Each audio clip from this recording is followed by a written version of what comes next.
ഒത്തിരി നാളായിട്ടുള്ള ഒരു അല്ലേ എത്ര നന്നായിട്ട് മനസ്സിലായി.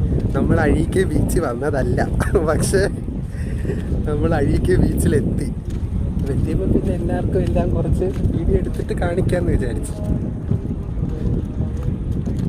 പിന്നെ യൂട്യൂബിൽ കാണുന്നവർക്കൊക്കെ ഇതാണ് അഴീക്കെ ബീച്ച്, വരാത്തവർ വരിക. കൊല്ലം ജില്ലയുടെ പ്രധാനപ്പെട്ട ടൂറിസ്റ്റ് അട്രാക്ഷനാണ്. നമ്മൾ ഈ പാലത്തിൻ്റെ അപ്പുറം കാണുന്നത് ആലപ്പുഴ, അപ്പുറത്ത് കൊല്ലം. നമ്മളിപ്പോൾ ഉള്ളത് കൊല്ലം സൈഡ്.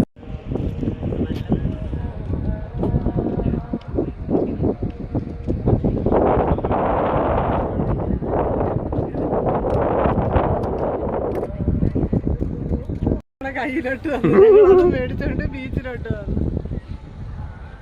വന്നു.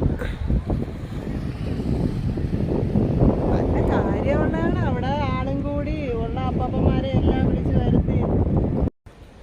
നമ്മളങ്ങനെ അറ്റം വരെ നടന്നു. അവിടെ ഒന്നും കാണിക്കാനില്ല.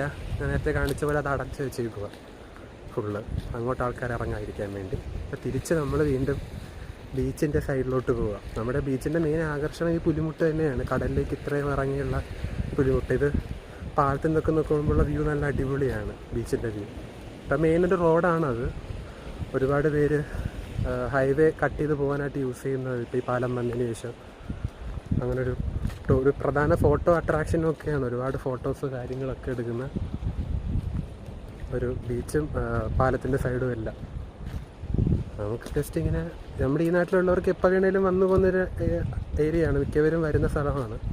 പക്ഷെ ഒരുപാട് ദൂരയിൽ നിന്നും ബസ്സിലും ഒക്കെ ടൂറിസ്റ്റ് ബസ്സിലും ഒക്കെ ആൾക്കാർ വരുന്ന രീതിയിലേക്ക് അത്രയും ഇപ്പോൾ ഡെവലപ്മെൻ്റ് ആയിട്ടുണ്ട് ഇവിടെ. ഒരു 4 മണി സമയം കഴിഞ്ഞതുകൊണ്ട് നമുക്ക് ഒരു എന്താ പറയില്ല, ഒരു മീഡിയം വെയിലും എന്നാൽ നമുക്കെല്ലാവരും ചുറ്റി കാണാവുന്ന ഒരു പരുവത്തിൽ നിൽക്കുക. അവിടെ അൺഎക്സ്പെക്റ്റഡ് ആയിട്ട് വന്നതുകൊണ്ട് അതിൻ്റെ ഒരു ഭംഗിയുണ്ട്. പ്ലാൻ ചെയ്ത് വരുന്നത് പോലെ അല്ലല്ലോ, അൺഎക്സ്പെക്റ്റഡ് ആയിട്ട് വരുമ്പോൾ ഉള്ളതിൻ്റെ ഒരു ഭംഗി നല്ല രീതിയിലുണ്ട്. ഇവിടെ ഞങ്ങൾ അറ്റത്തോട്ട് നോക്കി ഇങ്ങനെ നോക്കി കാണാൻ പോകും. കടലിങ്ങനെ നമ്മുടെ 2 സൈഡിലും കടലാണ്. അതൊരു ഭയങ്കര ഒരു ഫീലാണ്. അപ്പുറം ഇപ്പുറം സൈഡിലെ തിമ്പറ പൊഴിയാണ്, കായലുമായിട്ട് മിക്സ് ആയിട്ടുണ്ട്. നമ്മുടെ വലിയ കായലുമായിട്ട് മിക്സ് ആയിട്ടുള്ള ഏരിയ. പലർക്കുള്ള സംശയമായിരിക്കില്ലേ ഹാർബറിലോട്ടൊക്കെ എങ്ങനെയാണ് വള്ളങ്ങൾ എത്തുന്നത്, കായൽ. അതിങ്ങനെയുള്ള പൊഴികളാണ്. നീണ്ടകര പൊഴി നിങ്ങൾ കണ്ടു കാണും. അതുപോലെ തന്നെ വളരെ പ്രധാനപ്പെട്ട ഒരു പൊഴിയാണ്. കൊല്ലം ജില്ലയിലെ അവസാനത്തെ പൊഴി എന്ന് പറയുന്നത്. ഈ പൊഴിയുടെ അപ്പുറത്തെ സൈഡ് വേറൊരു ജില്ലയാണ്. നമ്മുടെ ആ ലൈറ്റ് ഹൗസൊക്കെ നിൽക്കുന്നത് ആലപ്പുഴയാണ്. അത് കൊല്ലം ജില്ലയുടെ വടക്കറ്റവും ആലപ്പുഴയുടെ ജില്ലയുടെ തെക്കറ്റവും അങ്ങനൊരു സ്ഥലമാണിത്. സത്യം പറഞ്ഞാൽ എങ്ങനെയൊക്കെയുള്ള ഇതാ കണ്ടു. ഇങ്ങനെയാണ് പൊഴി മുറിച്ച് കിടക്കുന്നത്. ഇതിപ്പോൾ ഹാർബറിൽ നിന്ന് നമ്മുടെ ഒരു വള്ളം, നമ്മുടെ അച്ഛന്മാരുടെ ആരുടെയോ, നമ്മളിവിടെ മാമന്മാരെന്ന് പറയാറില്ല കേട്ടോ, കൂടുതലും നമ്മൾ റെസ്പെക്റ്റ് കൂടിയിട്ട് അച്ഛന്മാരെന്നാണ് പറയുന്നത്.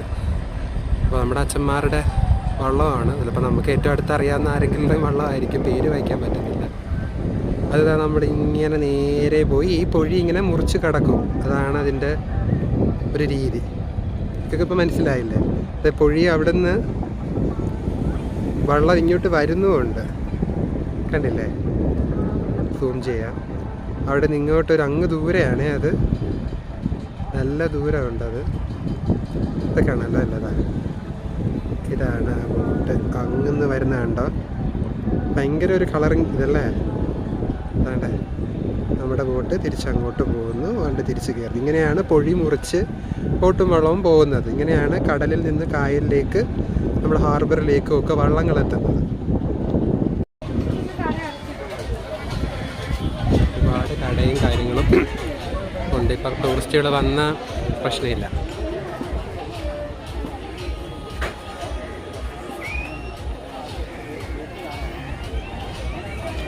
ബീച്ച് വന്നാൽ മാൻഡേറ്ററിയാണ് ഈ സാധനം. അടിപൊളിയാണ്. നമുക്ക് വീട്ടിൽ ചെയ്ത് തിന്നാം, പക്ഷേ ഈ ടേസ്റ്റ് കിട്ടൂല. നമുക്കിനി ബീച്ചിൻ്റെ താഴത്തെ സൈഡിലോട്ട് പോകാം. താഴോട്ട് ഇറങ്ങി ഇവിടാണ് ശരിക്കുമുള്ള നമ്മുടെ സാധാരണ കാണുന്ന ബീച്ചിൻ്റെ വൈബ് കിട്ടുക.